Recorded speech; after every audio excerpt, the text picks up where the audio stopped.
Hey guys, it's time for the late June kitchen garden tour. Actually, it's like really muggy here today, so it's going to be a fairly short tour. The first part of the month was cold, wet, and dreary, and the plants barely budged. But now that we've had some heat, things are moving along. Have a look. Now, if you've been following my channel, you probably already saw the video of me planting potatoes. And here they are, growing like gangbusters. They're even flowering now. And the varieties I planted were Fingerling, Red Norland, Kennebec, and Yukon Gold. I don't think you can see, but I hilled the potatoes with mountains of straw. The potato flowers are really beautiful. And apparently, once the potatoes have flowered, you can start digging into the ground or the mulch, whatever, and harvest some baby potatoes, but I'm not going to do that. I'm going to let the potatoes grow and grow and grow until the weather cools off in late September, early October. And here are the tomatoes, and this structure here is my pride and joy.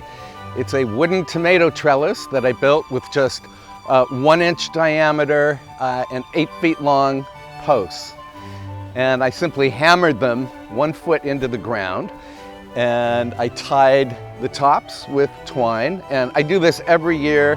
The thing never blows over. It's great for the tomatoes to be able to grow up, and I can actually see what's happening with the plants.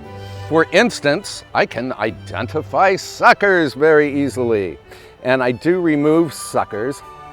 And here's one right here. A sucker is a stem that grows in the crotch between 2 branches. So I'm going to pinch that off. Here it is. And then I tie the vines to my trellis, and I'm using, where's the lens? There. I'm using Velcro tape. It's very soft and easy to work with. There we go. And in this bed, I have giant snapdragons. I love the giant variety because the flowers are great for using in flower arrangements. And I have yellow and white and pink and red in here. And I'm going to cut the plants back shortly so they will branch out. Right now they look pretty spindly. And in this bed, we have asparagus. I planted this, I think, in 2014, so it's now in its 5th year, and I did get a lot of asparagus, but now I am letting the plants turn into the ferns they really want to be. And even the ferns, or the asparagus ferns, are beautiful, and I use them in flower arrangements too. And moving right along to the next bed, we have a massive lovage plant. Lovage is a perennial. Its leaves taste like celery, and I very often will pick the leaves and make a lovage salad with them. Lovage is delicious all on its own. Try it with blue cheese dressing. Also in this bed, I have a couple of tomato plants that were sent to me by Proven Winners. Proven Winners sent a boatload of plants for me to trial this summer. And this is a tomato called Good-Hearted.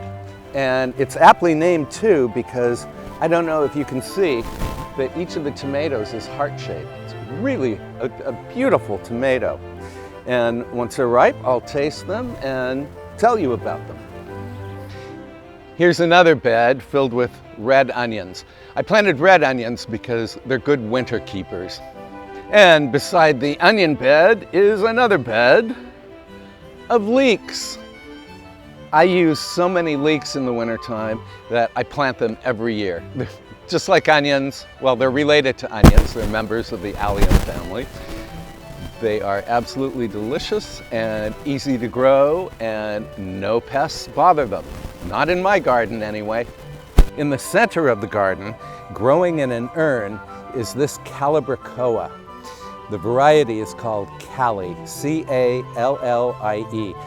It's a beautiful pale purple shade. I love Calibrachoa because it blooms and blooms, and it's considered self-cleaning. In other words, you don't have to deadhead the plant. And speaking of flowers, I've had really bad luck with zinnias this year. I planted purple zinnias in early June, and we had torrential rain, and I think the seeds got washed away, so nothing came up. And so I replanted and had a few zinnias come up, but not all of them, so I planted again, and then I had success. Anyway, I mulched one of the beds, one of the zinnia beds, and then I ran out of mulch, so I have to go buy some more. I'm using straw, by the way, and I have 4 beds of zinnias, so we will see what happens in the next couple of weeks. Proven Winners sent me so many beautiful plants to test that I didn't know where to plant them all. And I put some in containers in the herb garden, which we will visit on another tour. And others I put right here in the kitchen garden. This beautiful pink number is called Aromance Pink, and its botanical name is Nemesia fruticans. It's very fragrant, and it requires no deadheading. I really love it. And over here in the same bed as the lovage and the little heart-shaped tomatoes is another Proven Winners plant called Suncredible Yellow. It's a miniature sunflower, and its botanical name is Helianthus hybrid. I think it's absolutely adorable. Growing beneath the sunflower is this beauty called Diamond Snow. It's a euphorbia that Proven Winners is going to release in the spring of 2020. So it's white flowers, it's drought tolerant and mounding. I think it's gorgeous. Okay, it's getting really humid now and the mosquitoes are coming out, so I'm going to end this video. But in the comments field below, I hope you'll send me a note telling me about your own garden. Let me know if it's thriving or if it's kind of sluggish this year. I'll see you next time. Bye for now.